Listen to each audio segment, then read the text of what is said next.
Olá, meu amigo, minha amiga, tudo bem? Novamente aqui para falar com você sobre administração de materiais e recursos patrimoniais, dimensionamento e controle de estoques. Então essa é a parte 2 desse tópico, a gente já falou lá, né? Teve a parte 1 sobre os objetivos de estoque, e agora a gente vai falar sobre previsão para os estoques, né? Previsão é uma coisa muito importante. Existem várias formas de se fazer previsão. Aqui, para ficar mais didático, eu vou tratar de duas, né? Ou de três, para ser mais exato, né? A do último período, vou tratar sobre a média móvel e a média móvel ponderada. Vai ficar didático, porque senão a gente se estende muito também. E vocês podem ver lá depois, procurar aí nas literaturas, ou na literatura que eu vou estar indicando da onde essa aula está sendo baseada, para que você possa ver as outras formas. Mas, didaticamente, nós vamos falar apenas de três. Então, vamos falar sobre previsão para os estoques. Então, toda a gestão de estoque está pautada na previsão do consumo de material. Então, eu preciso saber quanto material eu vou consumir. Estima-se quais produtos, quantos desses produtos e quando serão comprados pelos clientes. Então, você vê, a minha previsão de materiais está baseada numa previsão de compra dos produtos acabados. Não tem jeito. Se não sair lá na ponta, eu não posso aqui no início estar comprando, porque senão eu vou gerar estoques. E a gente tem a classificação da distribuição no tempo da demanda dos produtos acabados. Então a gente tem primeiro a classificação quantitativa. Então a gente tem aí a evolução das vendas no passado, a gente tem a variável cuja evolução e explicação estão ligados diretamente às vendas. Aí traz um exemplo, né? Criação e venda de produtos infantis, área licenciada de construções e vendas futuras de materiais de construção, né? Então a gente tem essas variáveis que podem ser explicadas aí diretamente a outro tipo de venda. Variáveis de fácil previsão relativamente ligadas à venda, população, renda, PIB, se está aumentando ou não, e a influência da propaganda. Então isso tudo dando uma qualidade da previsão. Mas a gente tem também aí a parte quantitativa, que é o que a gente vai tratar muito aqui nesse capítulo. Então a gente tem a opinião dos gerentes, que estão diretamente ligados às vendas. Temos a opinião dos vendedores, que é importante também, que é a linha de frente. Temos a opinião dos compradores, quem está comprando aí a matéria-prima, que sabe o que está acontecendo, muitas vezes também porque faz um benchmark com outras empresas.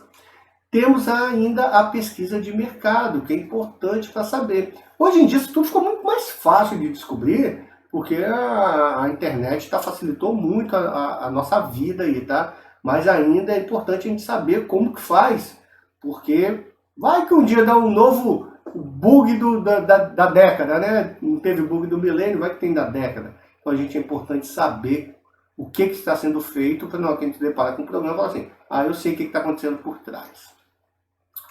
Bom, comportamento dinâmico, então, do processo de previsão. Então, primeiro, quando a gente vai fazer previsões, a gente tem um histórico de consumo, né? Eu estou olhando lá o meu histórico de consumo, como é que foi, então já consigo começar a ter uma base histórica. Mas, imagine que você é uma startup. Pessoa, startup não tem histórico de consumo, está começando agora a empresa? Sim, mas você pode olhar nos setores, no setor onde a sua startup vai atuar, como é que são as vendas, como é que são as evoluções, isso tem disponível, tá? Em dados secundários aí, como é que está sendo a evolução, está tendo aumento, está tendo queda, então dá para a gente ter um histórico legal aí ainda também. Temos a análise do histórico do consumo, então tem o histórico do consumo e a gente faz a análise. Depois a gente formula o modelo, qual modelo nós vamos usar para essa previsão. Temos a avaliação do modelo de geração de previsão e aí eu tenho o previsto comparado com o realizado. Fiz a minha previsão e agora eu realizei. Bateu? Não bateu? Como é que isso funciona? Se não bateu, eu faço a correção da previsão. Gente, lembrando uma coisa. Previsão não é exatidão, é o que a gente espera que aconteça, tá? Tipo, previsão do tempo. Vai fazer 20 graus. Aí faz 30. A gente não está para errar para isso tudo. Mas a previsão nunca é exata. Pode acertar? Pode acertar. Mas nunca é exato. É mais uma estimativa, é mais uma ideia do que vai ocorrer, ou que a gente espera que ocorra. Temos também, a gente pode voltar, ó. Previsto que o realizado não deu muito certo, a gente volta lá atrás, vamos usar outro modelo, porque esse modelo não foi legal, e aí a gente faz toda a sequência de novo. Ah, mas olha, eu descobri que lá na formulação do modelo entrou, então, outros fatores de informações diversas, tá? Então tem outros fatores que a gente não tinha pensado, eleição, Copa do Mundo, Olimpíadas, pandemia, tem um monte de coisa que vai ter que entrar nesse novo modelo, porque não bateu. E aí, se isso tudo, e aí depois que você fez isso tudo, continuamos com o modelo inicial agora, o modelo que você já corrigiu aí para dar sequência. Então você vê, olhando assim, todas essas etapas, mas uma etapa você vai ver que é muito rápido de fazer. Então a gente tem a classificação de técnicas de previsão de consumo. A primeira classificação das técnicas aí a gente tem a projeção. São aquelas que admitem que o futuro será repetição do passado ou as vendas evoluirão no tempo futuro da mesma forma do que no passado. Segundo a mesma lei observada no passado, este grupo de técnicas é de natureza essencialmente quantitativa, tá? Então, a projeção estou baseada em números. O que aconteceu? Tem nada de qualidade lá, olhando fator nenhum. Estou fazendo uma projeção. Aumentou 10%, vai aumentar 10%. Ponto. Legal, funciona? Às vezes funciona. Depende se a indústria, se o mercado está muito consolidado, pode acontecer isso mesmo, tá? Explicação é outra técnica. Procuram-se explicar as vendas do passado mediante leis que relacionem as mesmas com outras variáveis cuja evolução é conhecida ou previsível. São basicamente a aplicação de técnicas de regressão e correlação. Então, por que eu acho que vai dar aquilo lá na frente? Por que a minha previsão é essa? Porque eu estou olhando lá para trás, estou vendo evoluções, estou vendo o que está sendo, quais as variáveis que estão se mudando para que isso aconteça. Sabe quando a gente vê muito isso aí? Época de eleição, né? Principalmente presidente. A gente vê lá, a indústria começa, mais a bolsa de valores, começa a aumentar e a baixar, dependendo do candidato que está na frente. Porque os caras estão pensando, esse candidato é de direita, esse é de esquerda, esse gosta da indústria, esse não gosta, esse quer abrir o mercado, esse quer fechar. Ou seja, tem toda uma situação e as empresas vão tentando prever qual será o futuro a partir do candidato que está na frente. Quando ganha, aí eles vão e fecham o modelo de previsão. Predileção. Funcionários experientes e conhecedores dos fatores influentes nas vendas e no mercado estabelecem a evolução das vendas futuras. Então a predileção ela é um pouco mais intuitiva, né? Aquela reunião de vendedores, e aí, o que vocês acham? Como é que anda o mercado? O que você percebeu? E por aí vai. E aí tem vendedor, gerente de vendas, né? Todo esse pessoal, analistas, que vão estar batendo um papo para fechar um consenso do que pode acontecer no futuro da venda daquele produto. Legal? Legal, bacana. E a gente tem as formas de evolução de consumo. Então, vou apresentar para vocês aqui alguns modelos que é interessante a gente conhecer, porque a gente começa a entender o que acontece, né, com os produtos, aí, com os mercados. Então, primeiro, a gente tem um modelo de evolução horizontal de consumo, de tendência invariável. Deixa eu pegar aqui o meu apontador laser virtual, né, para a gente estar acompanhando. Então, de tendência invariável ou constante, nenhuma influência conjuntural, é conhecida pelo consumo médio horizontal. Então, o que ele está dizendo aqui? Todo esse altos e baixos aqui, consegue-se perceber que esse mercado ainda tem um consumo médio, de 50 nesse caso aqui. Então, esse consumo médio, por mais que tenha oscile para cima e para baixo, você imagina, aqui eu imaginei que ia vender 50, vendeu menos. E aí eu gerei um estoque que quando eu cheguei no terceiro mês aqui, acredito que seja mês, eu tive uma procura maior, mas eu tinha estoque para bancar. Depois, de novo, eu vim aqui produzir 50, mais, né, minha previsão era 50, gerei estoque novamente, somando com o restinho que tinha aqui. Quando chegou no quinto mês, foi o que eu esperava, mas no quinto mês, melhor, né, não foi o que eu esperava, né, foi maior. Foi maior, no sexto mês continuou maior, no sétimo foi maior, só que eu tinha estoque, então eu não mudei minha previsão, minha produção. Então tem muita indústria que busca muito isso aí. Quando isso acontece para a indústria, para a produção isso funciona muito bem, tá? E também para a administração de materiais, que vai estar fazendo compra constante. Temos outro modelo aí, que é o de evolução de consumo sujeito à tendência. Então, o consumo médio aumenta e diminui com o decorrer do tempo. Então, por mais que tenha aquela oscilação ainda, né, que a gente está vendo aqui, o consumo médio está se alterando. Ele oscila, mas está cada vez ganhando um pouquinho mais. Então, você vai tendo um aumento médio do consumo. Isso permite que você vá fazendo um aumento gradativo também no número de compras que você faz de matéria-prima, no número que você produz, né? Porque as vendas estão dizendo que isso está tendo uma evolução, uma alta. Temos depois aí o modelo de evolução sazonal de consumo. Sazonal significa que tem períodos que vende muito, períodos que não vende nada. Então o consumo possui oscilações regulares, que tanto podem ser positivas quanto negativas. Ele é sazonal quando os desvios é no mínimo 25% do consumo médio e quando aparece condicionado a determinadas causas.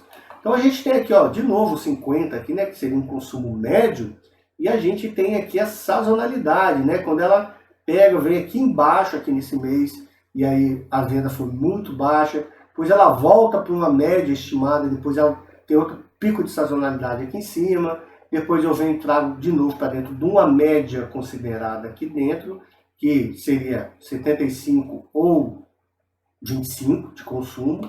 Quando eu chego lá em cima e tem um pico aqui, então a gente está vendo que ele sofreu grandes alterações, né?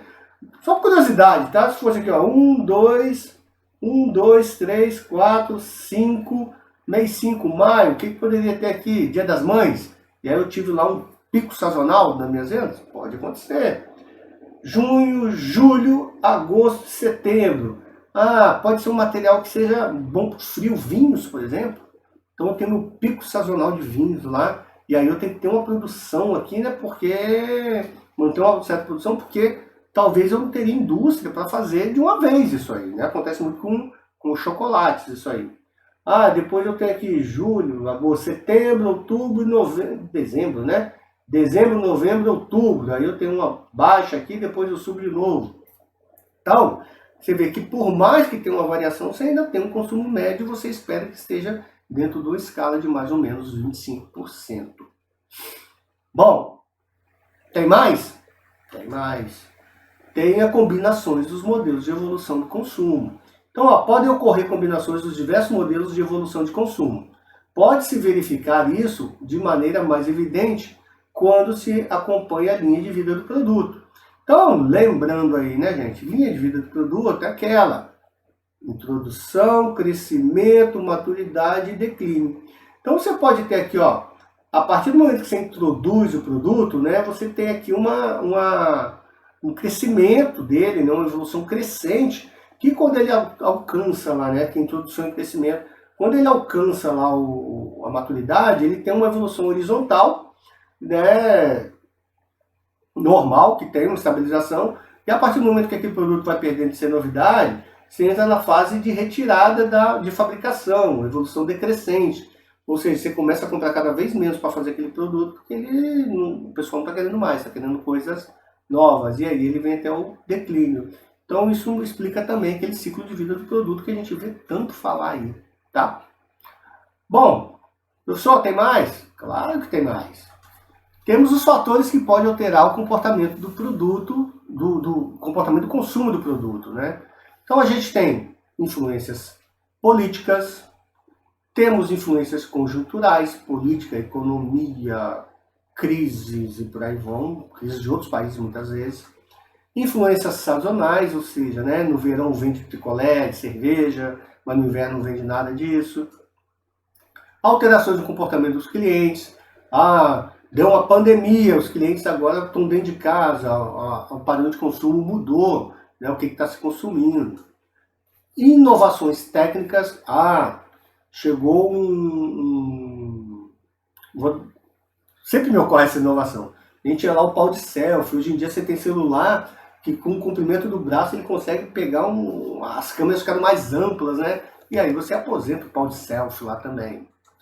Modelos retirados de linha de produção, né? Televisor de tubo. Ah, vamos retirar isso, que agora é tudo 4K.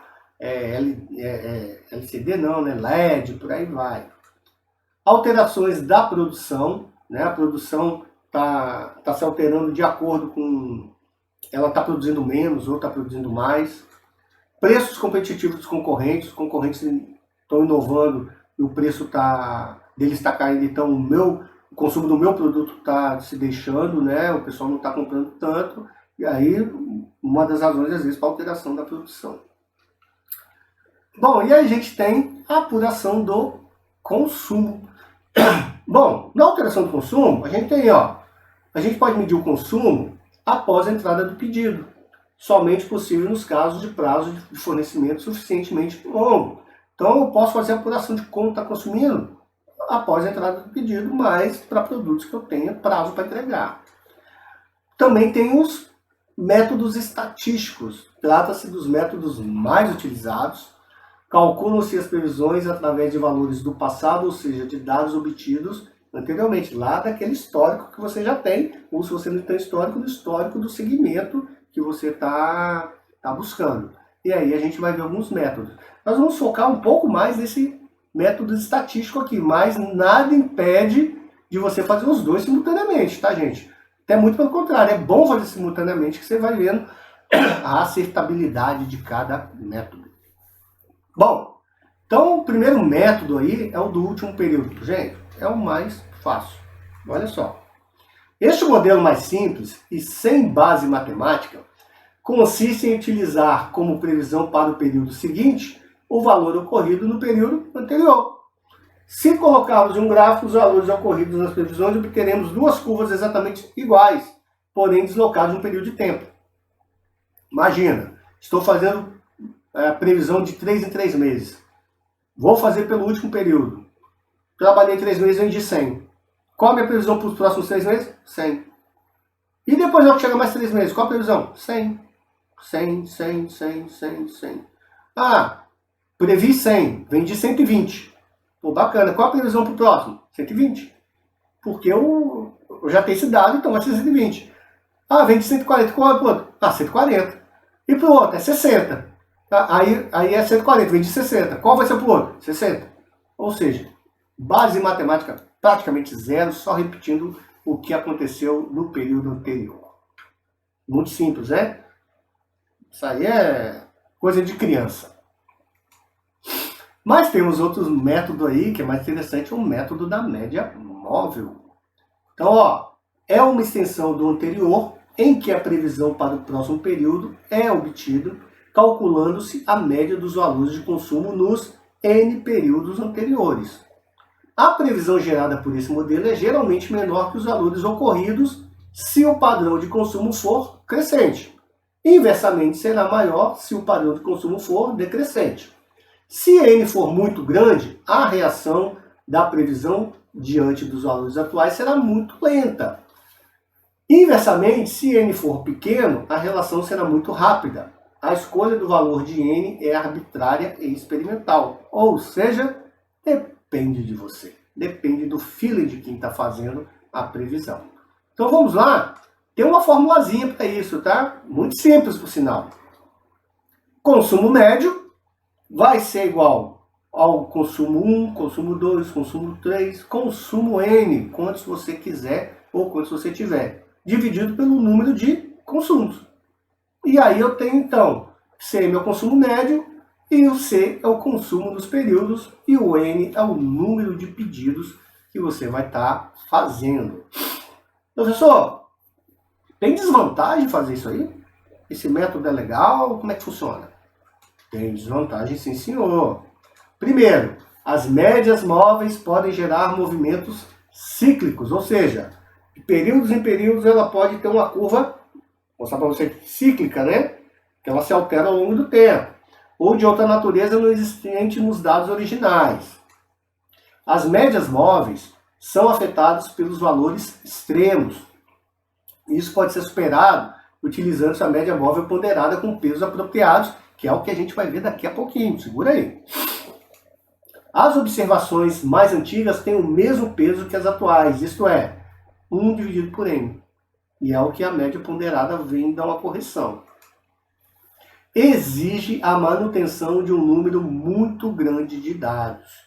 E realmente existe esse número muito grande.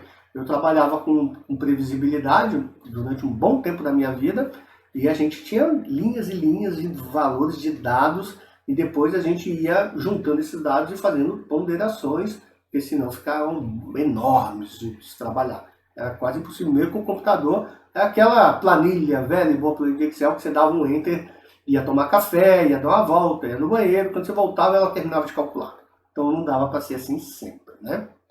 Então, tem vantagem, professor? Ah, tem também. Claro, né? Se tem desvantagem, é porque tem vantagem. Então vamos lá. Vantagens do método, então. Simplicidade e facilidade de implantação. É muito fácil, qualquer um pode fazer. Nós vamos ver isso. Admite processamento manual. Dá para fazer na mão? Dá. Quando a gente fala manual, é na calculadora, tá? É na mão, mas você pode fazer também. E isso torna a vida muito mais fácil. Então, essas são algumas vantagens. Mas vamos um exemplo? É legal dar exemplo, né? Que aí a gente fica mais claro na ideia como é que isso funciona.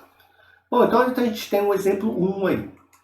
Dados os valores 3, 7, 5, 6, 4, 2 e 3, uma média móvel para 3 períodos, as médias móveis seriam. Então eu quero fazer média móvel para 3 períodos. Então como é que isso funciona? Eu tenho aqui, ó, 3 mais 7 mais 5 dividido por 3, então estou vendo 3, 7, 5. Depois no outro período eu pego 7, 5 e 6. No outro período eu pego 5, 6 e 4. No outro 6, 4 e 2. No outro 4, 2, 3. Ou seja, eu estou fazendo, com base no que eu tenho de valores, eu estou fazendo uma média para 3 períodos. A média móvel nesse caso seria, para o primeiro período, 5, 6, 5, 4 e 3, respectivamente, os períodos que aconteceriam. Ou seja, essa média aqui, essa média me daria a próxima média aqui na frente. E por aí vai fazendo assim a média móvel. Ou seja, ela está sendo movimentada de acordo com o que acontece nos números reais. Isso é uma média móvel. Professor, legal, mas dá para dar uma melhorada? Vamos dar uma melhorada, uma situaçãozinha um pouquinho mais real no exemplo 2. O consumo em 4 anos de uma peça foi de 1999, 72 peças, nos anos 2000, 60, 2001, 63, 2002, 66. Vamos ver que indústria velha, hein? Ah, gente, detalhe, tá? Isso aqui poderia ser X1, X2, X3, X4, mas só para ficar mais real, a gente está colocando os anozinhos aí para ficar legal para você entender.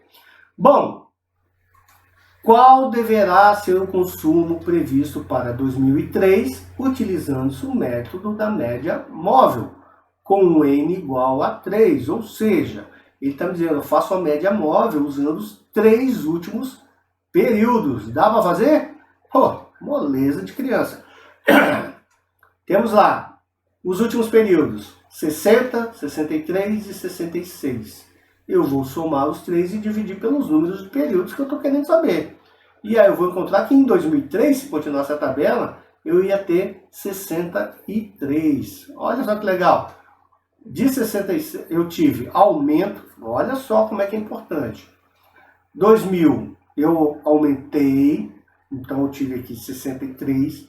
Depois eu aumentei 3 de novo. Mas quando eu pego a média móvel, simplesmente, o que acontece? Eu volto para 2001. Talvez esse seja a parte cíclica da coisa. Então a gente tem que ficar esperto, porque a gente poderia pensar, vem cá, mas eu estou aumentando de 3 em 3, não seria conveniente que fosse 69? Mas se você for fazer média móvel, será de 63. E aí, o que usar? Lembra daquele que eu coloquei? Primeiro a gente faz isso, isso, isso. De repente você vai chegar à conclusão de que esse aqui não está muito legal, tem que fazer usar uns outros modelos para que eu possa tá entendendo melhor isso aí. E realmente, use vários modelos quando forem possíveis. A previsão 2003, 63 unidades. Agora a gente tem a média móvel ponderada. Então, ó, este método é uma previsão do modelo anterior em que vários dos períodos mais próximos recebem pesos maior que os valores correspondentes nos períodos mais anteriores. valor X1, previsão de consumo, será dado por...